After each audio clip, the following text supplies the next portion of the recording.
Olá, meu nome é Vinícius.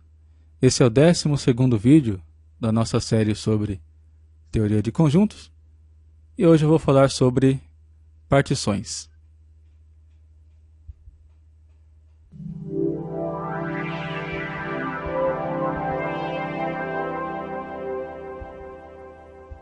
Então, só relembrando, no vídeo passado a gente viu o conceito de relação de equivalência. Então, uma relação de equivalência R em algum conjunto A é uma relação binária sobre A, um conjunto de pares ordenados de A cartesiano A, que satisfaz três propriedades. Então, a primeira propriedade reflexiva, que me diz que x está na relação com ele mesmo.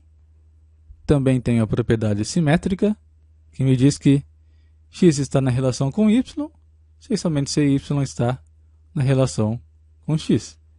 E a propriedade transitiva.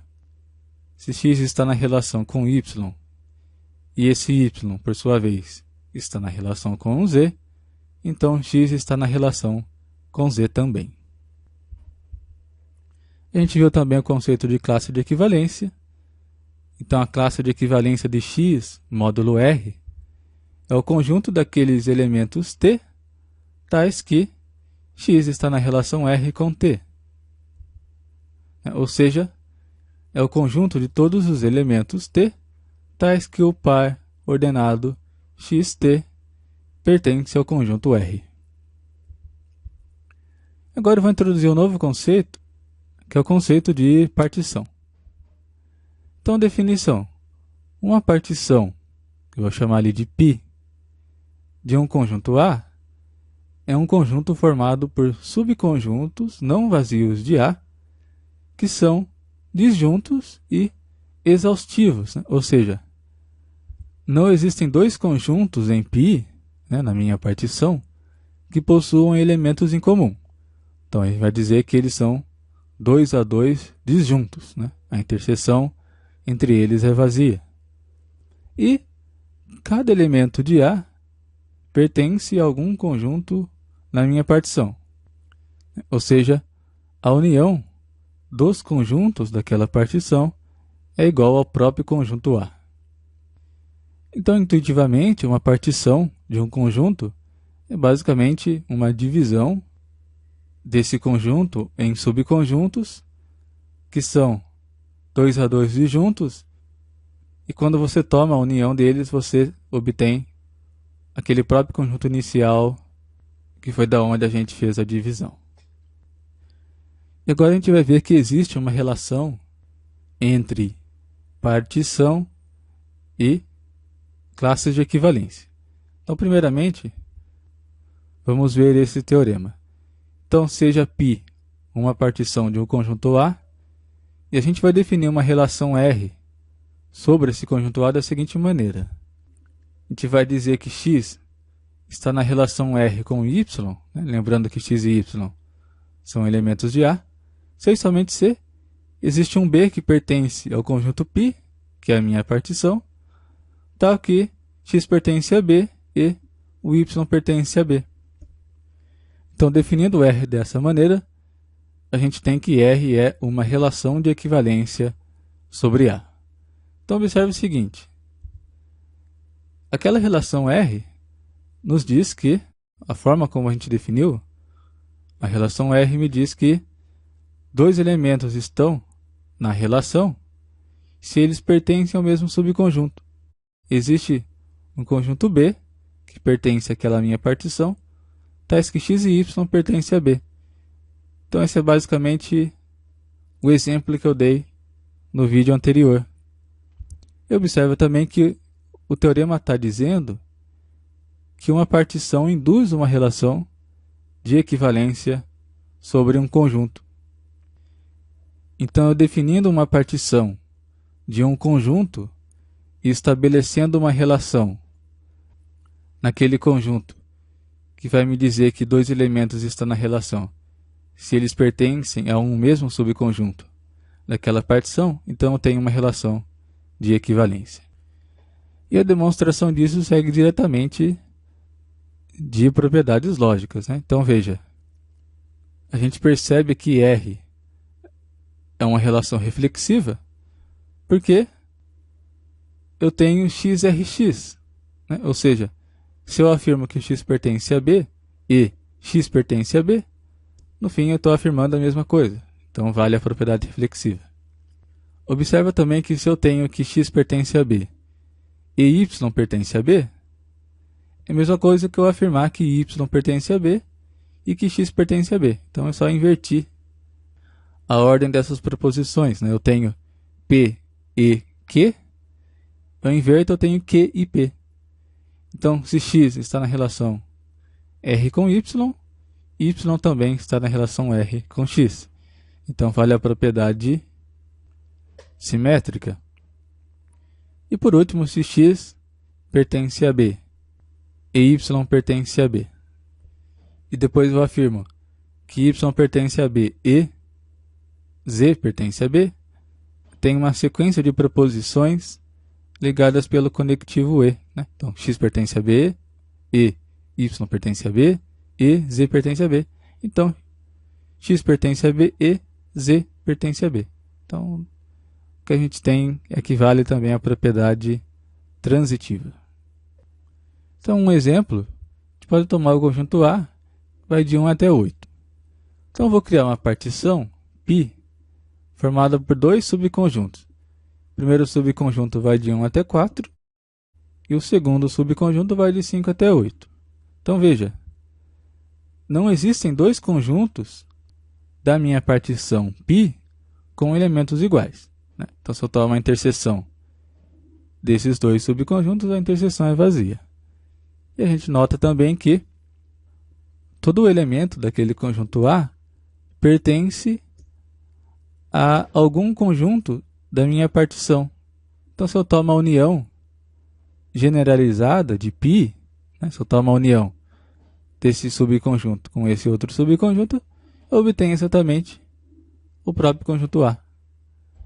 Ou seja, o que a gente tem é que, na verdade, esse conjunto π é uma partição do meu conjunto A. Então, uma vez que eu tenho uma partição daquele conjunto A, essa partição induz uma relação de equivalência no conjunto A. Então, veja, posso definir uma relação R sobre A da seguinte maneira. X está na relação R com Y se existe um conjunto B que pertence a π, tal que X pertence a esse B e Y também pertence a B. Então, eu estou dizendo aqui que X está na relação com Y, se somente se eles pertencem ao mesmo subconjunto daquela minha partição. Então, nesse caso, a gente vai ter que a minha relação é esse conjunto R. Os pares ordenados 1 e 1, 1 e 2, 4 e 3. Então, veja, o par ordenado 1, 2 pertence ao meu conjunto R porque existe um subconjunto, né? No caso, esse subconjunto aqui, daquela minha partição, tal que 1 e 2 pertence a esse subconjunto. Então, dessa maneira, eu posso dizer que 1 está na relação com o 2. Na verdade, a gente pode ver que valem aquelas três propriedades. Então, para todo x que pertence a A, o par ordenado x e x pertence ao meu conjunto R.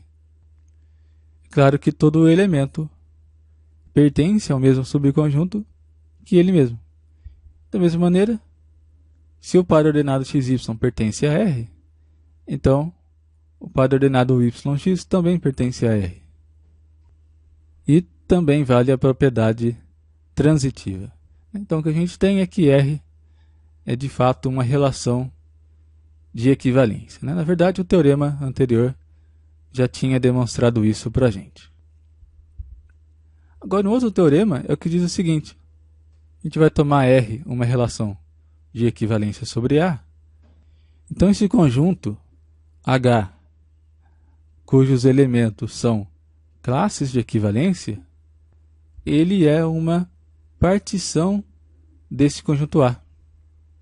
Então, veja, aquele teorema anterior disse que uma partição induz uma relação de equivalência sobre um conjunto. E agora o que esse teorema está dizendo para a gente é que uma relação de equivalência particiona aquele conjunto de uma maneira específica, né? Que conforme a definição de partição. Então, definindo uma relação de equivalência sobre um conjunto A, eu vou dividir esse conjunto A em subconjuntos. Cada subconjunto vai ser uma classe de equivalência, que vão ser 2 a 2 disjuntas, e a união dessas classes de equivalência vai me dar o próprio conjunto A.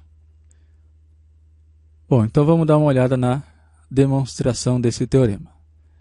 Aquele conjunto H, né, é o conjunto de classes de equivalência, né? Então são todas as classes de equivalência de X, tais que X pertence ao conjunto A. Então, para esse conjunto H ser uma partição, né, de acordo com a definição, ele tem que satisfazer o seguinte: os conjuntos em H são subconjuntos de A, não vazios e 2 a 2 disjuntos. Então a interseção entre eles é vazia. E cada elemento de A pertence a algum conjunto em H. Então é isso que a gente tem que demonstrar para afirmar que aquele conjunto H é de fato uma partição. Então, muito bem. Então vamos tomar um elemento X pertencente a A qualquer, né? Um elemento arbitrário. Então é claro que X pertence à classe de equivalência de X.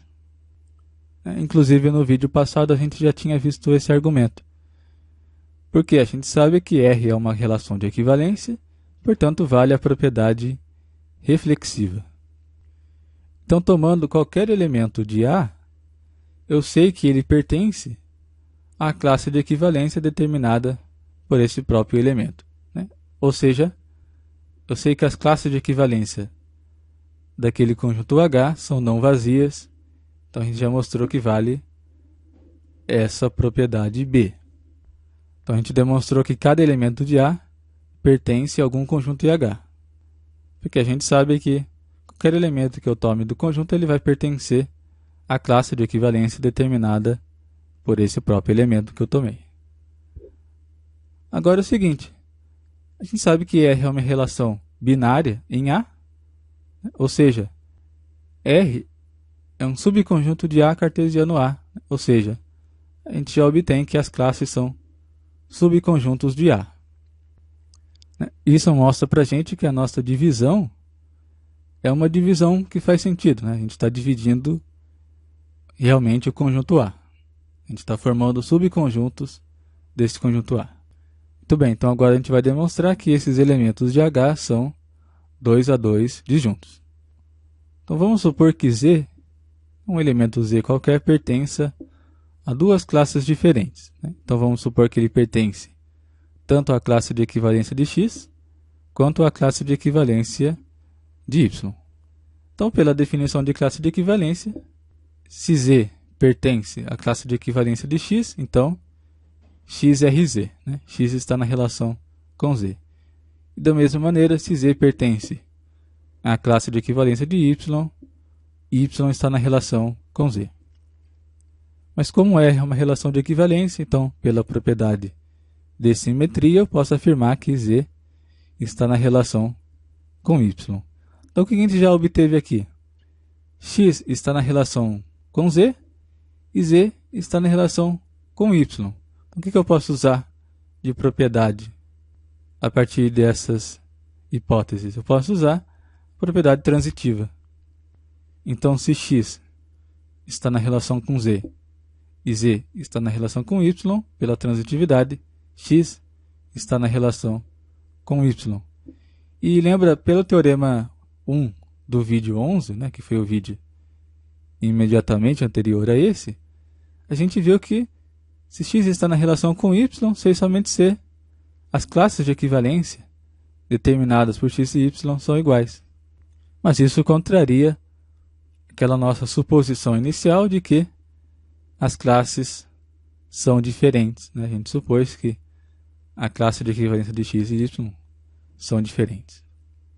Ou seja, um elemento Z, na verdade, não pode pertencer a duas classes diferentes. E o último conceito que eu vou falar é o conceito de conjunto quociente. Então, se R é uma relação de equivalência sobre o conjunto A, aquele conjunto que eu chamei de H no teorema anterior, né, formado pelas classes de equivalência, que consigo obter a partir do conjunto A, né, juntamente com a relação R, ela vai receber um nome especial de conjunto quociente.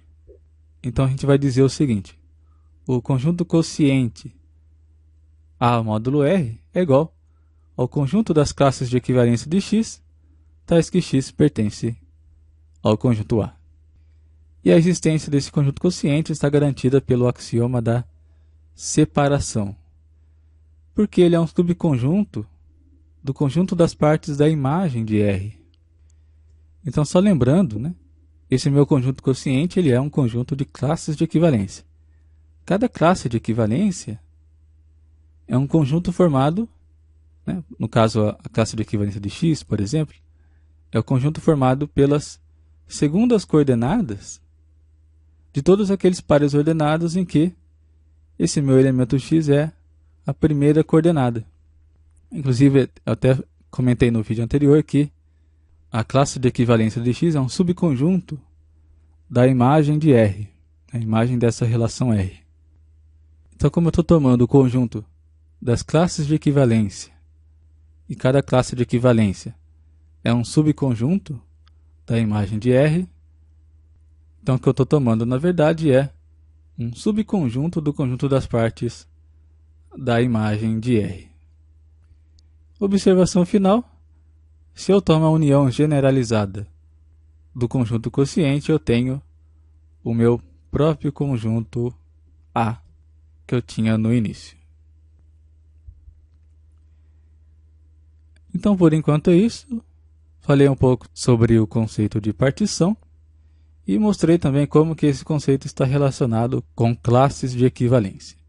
Se você quiser fazer o download dos slides, eu vou deixar o link na descrição do vídeo, ou você pode acessar diretamente o site numeroimaginário.com.br.